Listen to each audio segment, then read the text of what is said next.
സമയം ഇപ്പോൾ 8:30 ഇനി അടുത്ത ലോഡിന് വിളി വരാൻ എന്തായാലും ചിലപ്പം സമയമെടുക്കും. ചിലപ്പോൾ നാളെ രാവിലെ വരും, അല്ലെങ്കിൽ പെട്ടെന്ന് വിളി വരും, അറിയില്ല. ഞാൻ എന്തായാലും ഒന്ന് നടക്കാൻ തീരുമാനിച്ചു. വണ്ടി സേഫ് ആയിരിക്കും എന്ന് വിചാരിക്കുന്നു. ഇവിടെ വണ്ടി വെച്ചേക്കണേ. ഇവിടെ അടുത്ത് ഒരു 1.5 കിലോമീറ്റർ അപ്പുറം ഡെക്കാത്തലോൺ കാണുന്നുണ്ട്. അവിടെ പോയി കഴിഞ്ഞ് കഴിഞ്ഞാൽ എനിക്ക് കുറച്ച് ടീഷർട്ടൊക്കെ വാങ്ങണമെന്നുണ്ട്. ഒന്ന് പോയിട്ട് നോക്കാമെന്ന് വിചാരിച്ചിട്ടാണ്. ഇവിടെ ഒന്ന് അൺലോഡ് ചെയ്ത് കേട്ടോ. 1.5 കിലോമീറ്റർ നടക്കാനുണ്ട്. നടക്കാം, എന്തെങ്കിലും ഭക്ഷണം കഴിക്കാം. വെള്ളമില്ല, വണ്ടിക്കകത്ത് ഒട്ടും വെള്ളമില്ല, കുടിക്കാൻ തീരെ വെള്ളമില്ല. അപ്പോൾ വെള്ളം കിട്ടുമോ നോക്കാം, എന്നിട്ട് വരാം. ഈ കാണുന്ന മൊത്തം പൊടിയാട്ടോ. പൊടിക്കകത്തെ കൂടി നടന്നു കഴിഞ്ഞാൽ ഇവിടുന്ന് പണിയെടുത്തതിനെക്കാട്ടിയും കൂടുതൽ കുളിക്കേണ്ടി വരുമല്ലോ ഭഗവാന്. ഈ സമയം 10 മണിയായിട്ടോ. എൻ്റെ ഫോണിൽ ഒരു തുള്ളി ചാർജ് ഇല്ലാണ്ട് സ്വിച്ച് ഓഫ് ആയിപ്പോയി. അതുകൊണ്ട് ഞാൻ എവിടെയാണ് പോയെന്നുള്ള വീഡിയോ ഒന്നും എടുത്തില്ല. ഞാൻ ഡെക്കാത്തലോണിൽ പോയി കുറച്ച് സാധനങ്ങളൊക്കെ വാങ്ങി. ഒരു ടീഷർട്ട്, 2-3 ടീഷർട്ട്, പാൻറ്, ഷൂ ഒക്കെ വാങ്ങി. ഈ ചെരുപ്പ് ഇട്ടിട്ട് പൊടിയിൽ ഇറങ്ങിക്കഴിഞ്ഞാൽ ഭയങ്കര പ്രശ്നമാണ്, കാലൊക്കെ വൃത്തികേടാവുകയാണ്. അതുകൊണ്ട് ഞാൻ വിചാരിച്ചു ഷൂ വാങ്ങാം. അങ്ങനെയാണെങ്കിൽ കുഴപ്പമില്ലല്ലോ, ഷൂ യൂസ് ചെയ്യാം, കാല് വൃത്തിയാവും. കയറി കിടക്കുമ്പം ഇതിൻ്റെ അകത്തൊന്നും പൊടിയൊന്നാവില്ലല്ലോ. അങ്ങനെ ആലോചിച്ചിട്ട് വാങ്ങിയതാട്ടോ. ഇനിയിപ്പം എനിക്ക് അടുത്ത ലോഡ് കാഞ്ചീപുരം ഗുഡ് ഷെഡിൽ നിന്നാണ്. ബല്ലാരിയിലേക്കാണ് ലോഡ് എന്നാണ് പറഞ്ഞത്. ഞാൻ ചോദിച്ചു ലോക്കലാണോ എന്ന്. അപ്പോൾ അല്ല എന്നാണ് പറഞ്ഞത്. രാവിലെ ആകുമ്പോഴത്തേക്ക് അവിടെ എത്തുമെന്ന് വെച്ചു. ഞാൻ പറഞ്ഞു നോക്കാം, ട്രൈ ചെയ്യാമെന്ന് പറഞ്ഞു. ഇവിടുന്ന് 250 കിലോമീറ്റർ ആണുള്ളത് കേട്ടോ. അങ്ങോട്ടേക്ക് പോവാം, വണ്ടി എടുത്ത് പോവാം. ഉറക്കം വരുമ്പം എവിടെയെങ്കിലും സൈഡാക്കിയിട്ട് കിടക്കാന്നുള്ള മൈൻഡിലുള്ളത്. ഡീസൽ അടിക്കണം. ഡീസലിൻ്റെ വാണിങ് കത്തി തുടങ്ങിയിട്ടുണ്ട്. പക്ഷേ ഞാൻ വിളിച്ചു ചോദിച്ചു എത്ര ഉള്ളത് എന്ന്. ഒരു ടാങ്കിൻ്റെ അകത്ത് 100ഉം ഒരു ടാങ്കിൻ്റെ അകത്ത് 120 ലിറ്ററും എണ്ണയുണ്ട് എന്നാണ് പറഞ്ഞു ഓൾറെഡി. പക്ഷേ 2 ടാങ്കും നമുക്ക് അടിച്ച് ഫില്ല് ചെയ്യാൻ. ഞാൻ ഇപ്പുറത്തെ ടാങ്കിൽ നിന്ന് കുറച്ച് ഇങ്ങോട്ടേക്ക് വാൾവ് ഓപ്പൺ ചെയ്തിട്ട് വിട്ടായിരുന്നു കേട്ടോ. മേ ബി ഈ ടാങ്ക് കാലിയാകുമ്പോഴായിരിക്കും വാണിങ് വരുന്നുണ്ടാകാം. 2 ടാങ്കാണല്ലോ. ഒന്ന് മെയിൻ ടാങ്കും ഒരു റിസർവ് ടാങ്കും ഉണ്ട്. റിസർവ് ടാങ്ക് എപ്പോഴും ക്ലോസ്ഡ് ആയിരിക്കും. വാൾവാണ്, അടിയിൽ വാൾവ് ഉണ്ട്. ഈ വാണിങ് വന്നതുകൊണ്ട് ഞാൻ വാൾവ് ഓപ്പൺ ആക്കിയിട്ട് അപ്പുറത്തെ റിസർവ് ടാങ്കിൻ്റെ അകത്തുനിന്ന് കുറച്ച് എണ്ണ ഇങ്ങോട്ടേക്ക് മാറ്റിയിട്ടുണ്ട്. ഇനി ജിയോൻ്റെ പമ്പ് കിട്ടുന്ന സമയത്ത് ഫ്യൂവൽ ചെയ്യാം, അങ്ങനെയാണ് ഉദ്ദേശിക്കണത്. ഇപ്പം 2-3 ദിവസമായിട്ട് വീഡിയോ എഡിറ്റിംഗ് ഒന്നും നടക്കുന്നില്ല. എനിക്ക് എന്താണെന്ന് അറിയില്ല, മൈൻഡൊക്കെ കട്ടാണ്. ഇതുവരെ എനിക്ക് യൂട്യൂബ് ചാനലിന് പേര് കിട്ടിയിട്ടില്ല. അതാണ് എൻ്റെ മെയിൻ പ്രശ്നം. ഈ സമയം വരെ എനിക്ക് പേര് കിട്ടിയിട്ടില്ല. അതിൻ്റെ ഒരു സങ്കടത്തിലാണ്. പിന്നെ എനിക്ക് സമയം കിട്ടണില്ല. സമയം ഇപ്പോൾ 11 മണിയായി. ഞാൻ ഇവിടുന്ന് ഇറങ്ങി കേട്ടോ. ജസ്റ്റ് ഇറങ്ങിയിട്ട് ഹൈവേയിലേക്ക് കയറിയതേ ഉള്ളൂ. അതിന് എനിക്ക് ഡീസൽ അടിക്കണം, റിലയൻസിൻ്റെ പമ്പ് വെക്കണം. ഇവിടുന്ന് 260-250 കിലോമീറ്റർ കണ്ടാണ് കാഞ്ചീപുരത്തേക്ക് കാണിക്കണം. വേറെ റൂട്ടാണ്, എനിക്കറിയില്ല. ഈ റൂട്ടിലേക്ക് കൂടെ പോയി കഴിഞ്ഞാൽ പണി പാളുമെന്ന്. പക്ഷേ ഞാൻ പോവാണ്. ഡീസൽ അടിക്കാൻ വേണ്ടി കഷ്ടപ്പെട്ട് ഫ്യൂൽ സ്റ്റേഷനിൽ വല്ല അവസ്ഥ ഉണ്ടോ? ഫുള്ള് വണ്ടിയാണ്, നിറച്ചും ക്യൂ ആണ് ഇവിടെ. കർണാടകയിൽ ഡീസലിന് വില കുറവായതുകൊണ്ട് എല്ലാവരും ഇവിടുന്ന് അടിച്ചിട്ടേ പോകുള്ളൂ. ജിയോന്ന് അടിക്കുന്നവർ ജിയോന്ന് മാത്രമേ അടിക്കുള്ളൂ കേട്ടോ, വേറെ ഇവിടുന്ന് അടിക്കില്ല. ഇനിയിപ്പം വിളിച്ച് പറഞ്ഞും പോയി. ഇവിടുന്ന് അടിക്കാണ്ട് തമിഴ്നാട്ടിൽ പോയി അടിച്ച് കഴിഞ്ഞാൽ തെറിയും കിട്ടും. അപ്പോൾ ഇവിടുന്ന് കുറച്ച് വെയിറ്റ് ചെയ്ത് അന്വേഷിച്ചിട്ട് പോകാം. ഇങ്ങനെയാട്ടോ വെച്ചിട്ടുള്ളത്. ഇനി മുന്നോട്ടേക്ക് വരില്ല. ഇത് കുറച്ചും കൂടി വേക്കടിക്കേണ്ടി വരും. എന്തായാലും ഡീസൽ അടിക്കട്ടെ. ഞാൻ പിറകോട്ട് എടുത്തിട്ട് ഇവിടെ വെച്ചോട്ടോ. മറ്റേ ടാങ്ക് ഫുള്ളാണ്. ഞാൻ വാൾവ് തുറന്നിട്ട് എണ്ണ അപ്പം ഇങ്ങോട്ടേക്ക് വന്നിട്ടില്ല. അതെന്താണോ അങ്ങനെ? ഇനി വാൾവ് തുറന്നിട്ട് വണ്ടി സ്റ്റാർട്ട് ചെയ്ത് വെക്കണമെന്ന്. വാൾവ് തുറന്ന് ഇങ്ങോട്ടേക്ക് വരണ്ടാണല്ലോ. ഇവിടാണ് കേട്ടോ വാൾവ് ഉള്ളത്. ഇവിടെ കാണുന്നുണ്ടോയെന്നറിയില്ല. ഇവിടെയാണ് വാൾവ്. ഇവിടെ 88 രൂപ 61 പൈസയുള്ളൂ കേട്ടോ ഡീസലിന്. തമിഴ്നാട്ടിലൊക്കെ 90 സംതിങ്. ജിയോൻ്റെ പമ്പിൽ നമുക്ക് തന്നെ എടുത്തടിക്കാം കേട്ടോ, കുഴപ്പമൊന്നുമില്ല. പക്ഷേ അവിടെ ടൈപ്പ് ചെയ്യുന്നൊക്കെ അവർ ടൈപ്പ് ചെയ്ത് തരും. അത് വേണമെന്നുണ്ടെങ്കിൽ നമുക്ക് തന്നെ ചെയ്യാം കേട്ടോ. ഫുള്ള് കേട്ടോ ഭയ്യാ 23,320 രൂപ എണ്ണ അടിച്ചു കേട്ടോ. അങ്ങനെ സമയം 12 കാലമായി. എനിക്ക് ഉറക്കം വരുന്നുണ്ടോയെന്ന് വെച്ചാൽ ഇവിടെയൊക്കെ ചെറുതായിട്ട് ഉറക്കം വരുന്നുണ്ട്. നല്ല ഉറക്കം വരുമ്പോൾ ഞാൻ നിർത്തിയിട്ട് കിടന്നുറങ്ങിയിട്ടൊക്കെ പോകുള്ളൂ. എന്തായാലും ഇവിടുന്ന് ഡീസൽ അടിച്ചു എന്നിട്ട് പോവാണ്. ഇതുണ്ടോ, എൻ്റെ ഡീസൽ ഗേജ് വർക്ക് ചെയ്യത്തില്ല. പക്ഷേ നമുക്ക് എന്തെങ്കിലും ഡൗട്ട് ഉണ്ടെങ്കിൽ നമ്മളെ കമ്പനിയിൽ വിളിച്ച് ചോദിച്ചു കഴിഞ്ഞാൽ കമ്പനിയിൽ നിന്ന് കറക്റ്റ് പറഞ്ഞുതരും എത്ര ലിറ്റർ എണ്ണ നമ്മളെ വണ്ടിക്കകത്ത് ഉണ്ട് എന്ന്. 2 ടാങ്ക് സെപ്പറേറ്റ് പറഞ്ഞുതരും കേട്ടോ. പക്ഷേ 21,000 സംതിങ്ങിൻ്റെ എണ്ണ അടിച്ചു ഞാനിന്ന്. എവിടെയും ആ ഫുൾ ടാങ്ക് അടിക്കാണ്ട് തമിഴ്നാട്ടിൽ നിന്ന് 10,000 എണ്ണ അടിച്ചാണ് പറ്റിയത്. അവിടെ നിന്നാണ് എൻ്റെ കാൽക്കുലേഷൻ മുഴുവൻ മാറിയത്. സമയം ഇപ്പം 1 മണിയായി കേട്ടോ. എനിക്ക് നല്ല രീതിയിൽ ഉറക്കം വരുന്നുണ്ട്, കണ്ണൊക്കെ മൂടി പോകാൻ തുടങ്ങിയിട്ടുണ്ട്. അതുകൊണ്ട് ഞാൻ വണ്ടി ഒരു ഡീസൽ പമ്പ് ഉണ്ട് അവിടെ, കുറച്ച് ഇങ്ങോട്ടേക്ക് മാറിയിട്ടാണ് വെച്ചേക്കണേ.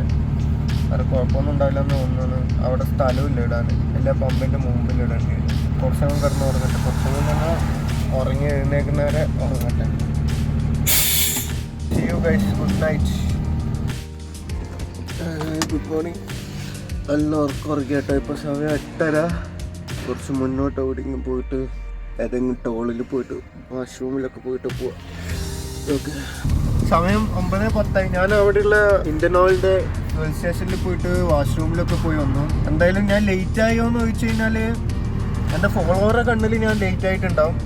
കാരണം ഇന്നലെ രാത്രിക്ക് വിട്ട് കഴിഞ്ഞാൽ രാവിലെ ആകുമ്പോഴത്തേക്ക് എത്തേണ്ടതാണ്. പക്ഷേ ഞാൻ അവിടെയുള്ള ആൾക്കാരെ വിളിച്ച് ചോദിച്ചപ്പോൾ അവിടെ വേഗം വന്നിട്ടില്ല എന്നാണ് പറഞ്ഞത്. നമുക്ക് നോക്കാം എന്താ വിളിച്ചിട്ട് പറയുന്നതെന്ന് നോക്കാം. തെറിയൊക്കെ ആണെങ്കിൽ ഇങ്ങനെ അയ്യോ സോറി എന്നൊക്കെ പറഞ്ഞിട്ട് ഇങ്ങനെ കേട്ടിരിക്കുക, അത്ര തന്നെ. വേറെ ഇതൊന്നുമില്ല. അവർക്കത് മതി. അവർ തെറി പറയുന്നത് ഞാൻ മര്യാദയ്ക്ക് കേൾക്കുന്നുണ്ടോ എന്ന് നോക്കിയാൽ.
ആക്ച്വലി നമ്മളിപ്പോൾ പോയിക്കൊണ്ടിരിക്കുന്നത്, ഞാനിവിടെ വണ്ടി നിർത്തിയായിരുന്നു ഒന്ന് പല്ലേക്കാൻ വേണ്ടിയിട്ട്. കർണാടകയിലൂടെ അല്ല, തമിഴ്നാട്ടിലെ കൂടി അല്ല, ആന്ധ്രാപ്രദേശിലെ കൂടിയാണ് ഞാൻ പോകുന്നത് കേട്ടോ. ഞാൻ ഫോളോവർക്ക് ലൊക്കേഷൻ പറഞ്ഞു കൊടുക്കാൻ വേണ്ടിയിട്ട് ലൊക്കേഷൻ നോക്കിയപ്പോഴാണ് മനസ്സിലായത് ഇപ്പോൾ ആന്ധ്രാപ്രദേശിലാണുള്ളത്.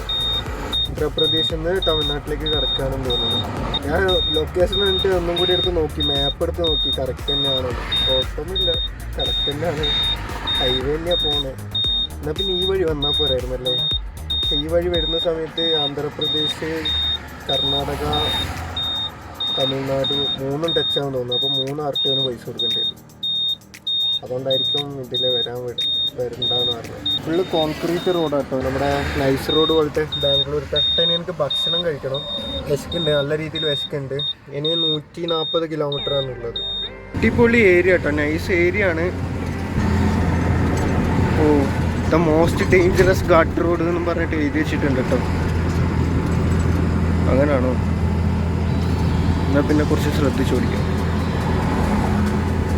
ഒരുപാട് വളവും തിരിവും, പിന്നെ ഈ കോൺക്രീറ്റ് റോഡാണ്, ഡബിൾ ലൈനാണ്. നല്ല റോഡ് കേട്ടോ, നല്ല മെയിൻറ്റെയിൻ ചെയ്ത് വെച്ചേക്കുന്ന റോഡാണ്. അടിപൊളിയാണ്, എനിക്കിഷ്ടപ്പെട്ടു. ഒരു കൂൾ കാം പ്ലേസ് ആണ് കേട്ടോ. ഓ, നല്ല ഇറക്കം വരുന്നുണ്ടല്ലോ.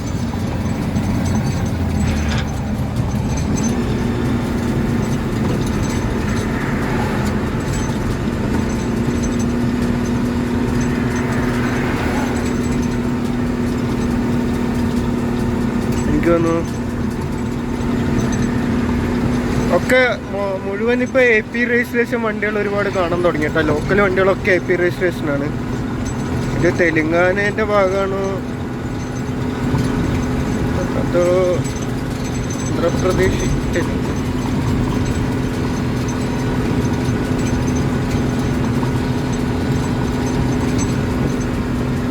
നല്ല ഇറക്കാട്ടോ, RPM കയറി വരുന്നുണ്ട്. ഓക്കെ,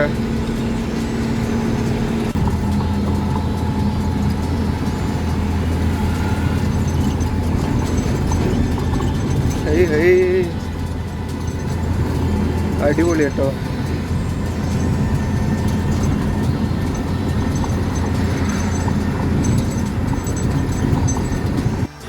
ഒരു അടിപൊളി ഏരിയയിലേക്ക് കൂടെ കേട്ടോ പോണേ. റോഡ് ഡൈവേഷൻ, റോഡ് വർക്ക് നടക്കുന്നതുകൊണ്ട്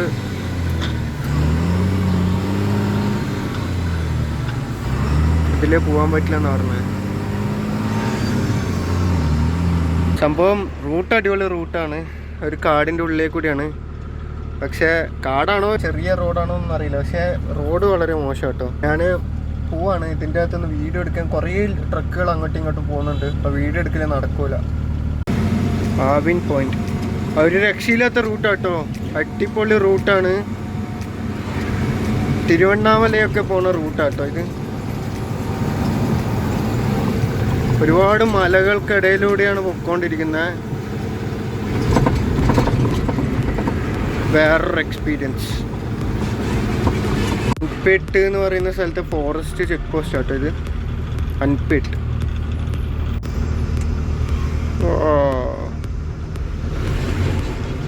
റൂട്ടെല്ലാം അടിപൊളി റൂട്ടാണ്. പക്ഷെങ്കിൽ എല്ലാം ചെറിയ റോഡാട്ടോ. പോലീസ് അങ്ങനെ ഫൈനലി ഒരുപാട് എന്താ പറയാ, ചെറിയ റോഡും വളവും തിരിവും ടൗണും ഒക്കെ കഴിഞ്ഞ് നമ്മളിതാ ചെന്നൈ ഹൈവേയിലേക്ക് എത്തിയിരിക്കുകയാണ്. ചെന്നൈ ബാംഗ്ലൂർ ഹൈവേ. വണ്ടി അവിടെ നിർത്തി കേട്ടോ. ഇവിടെ ഒരു റെസ്റ്റോറൻറ്റ് ഉണ്ട്. അവിടെ പോയിട്ട് ഭക്ഷണം കഴിക്കാൻ രസിക്കണം നന്നായിട്ട്. ശരവണ ഭവൻ. വെജിറ്റേറിയനോ വെജ് കഴിക്കാൻ, വെജ് ഭക്ഷണം. പിന്നെ സ്റ്റാർട്ടറായിട്ട് നമ്മളൊരു മഷ്റൂം സൂപ്പാണ്.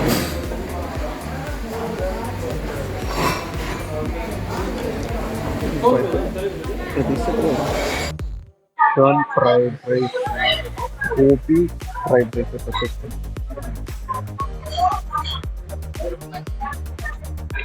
കേട്ടോ, ഞാൻ ഭക്ഷണം കഴിച്ച് വണ്ടി എടുത്ത് വിട്ടു കേട്ടോ. 300 രൂപയാണ് ഭക്ഷണത്തിനായ. ഇടയ്ക്ക് ഇങ്ങനെ നല്ല ഫുഡൊക്കെ കഴിക്കുന്നത്. ഇനിയിപ്പം നേരെ കാഞ്ചീപുരത്ത് നാളെ രാവിലെ ലോഡുള്ളൂ എന്നാണ് വേറൊരാൾ എന്നോട് പറഞ്ഞത്. എൻ്റെ ഫോളോവർ ആണെങ്കിൽ വിളിച്ചിട്ട് എവിടെ എത്തി പെട്ടെന്ന് പോകുന്നൊക്കെ വിളിച്ചുകൊണ്ടിട്ടുണ്ട്. ഞാൻ ഹൈവേന്ന് തെറ്റിയിട്ട് അന്ന് ഈ വഴിയിലേക്ക് കൂടി നമ്മൾ പോയിട്ടുണ്ടായിരുന്നു കേട്ടോ. കാഞ്ചീപുരം കുടിശ്ശേട്ടിലേക്ക് ആ വഴിയിലേക്ക് കയറി കേട്ടോ. ഈ നിലത്ത് കാണുന്ന പൂവൊക്കെ ഇവിടെ കണ്ടോ, പൂവ് കണ്ടോ? ഇതൊക്കെ ഇവിടെ ആരെങ്കിലും മരിച്ചിട്ടുണ്ടാകും കേട്ടോ. അതിൻ്റെ ചടങ്ങ് കഴിഞ്ഞതിൻ്റെതായിരിക്കും മിക്കവാറും ഇതൊക്കെ.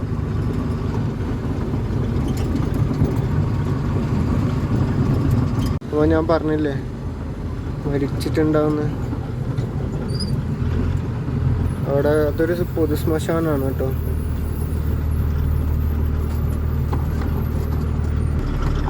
ഇങ്ങനെയുള്ള വണ്ടിയിലാണ് കൊണ്ടുവരിക മരിച്ചതൊക്കെ. അതൊരു പൊതുശ്മശാനാണെന്ന് തോന്നണം.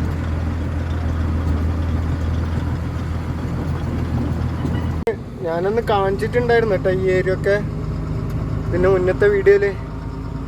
അതുകൊണ്ടാണ് ഞാൻ എടുത്തെടുത്ത് ആദ്യം വീണ്ടും കാണിച്ചുകൊണ്ടിരിക്കാത്തത്. അടിപൊളി റൂട്ടാട്ടോ ഇത്. ഒരു നല്ലൊരു പക്ക തമിഴ്നാട് ഗ്രാമത്തിലേക്ക് കൂടിയാണ് പോവുക. നമ്മളൊക്കെ തമിഴ്നാട് എന്നൊക്കെ പറയുമ്പോൾ ഭയങ്കര ചൂട് അങ്ങനെയൊക്കെ വിചാരിക്കില്ല. ചൂട് തന്നെയാണ്. ഇവിടെ മരങ്ങളൊക്കെ നമ്മളെ നാട്ടിൽ ഹൈറ്റിൽ വളരുന്ന പോലത്തെ തണലായിട്ടുള്ള ചെടികൾ വളരെ കുറവാണ്. പക്ഷെ ഇങ്ങനത്തെ പച്ചപ്പ് ഒരുപാട് കാണാൻ പറ്റും കേട്ടോ തമിഴ്നാട്ടിൻ്റെ ഉള്ളേരിയയിൽ പോയി കഴിഞ്ഞാൽ. പിന്നെ ഇവിടുത്തെ പ്രത്യേകത എന്ന് വെച്ച് കഴിഞ്ഞാൽ എല്ലാ വീട്ടിലും പശു ഉണ്ടാവും, അല്ലെ പോത്തുണ്ടാവും, അങ്ങനെ എന്തെങ്കിലുമൊക്കെ ആയിട്ടുണ്ടാവും. കൃഷി തന്നെയാണ് കേട്ടോ ഇവരുടെ മെയിൻ വരുമാനം എന്ന് പറയുന്നത്. ഈ ഗ്രാമത്തിലുള്ള ആൾക്കാരുടെ പറയുന്നത്.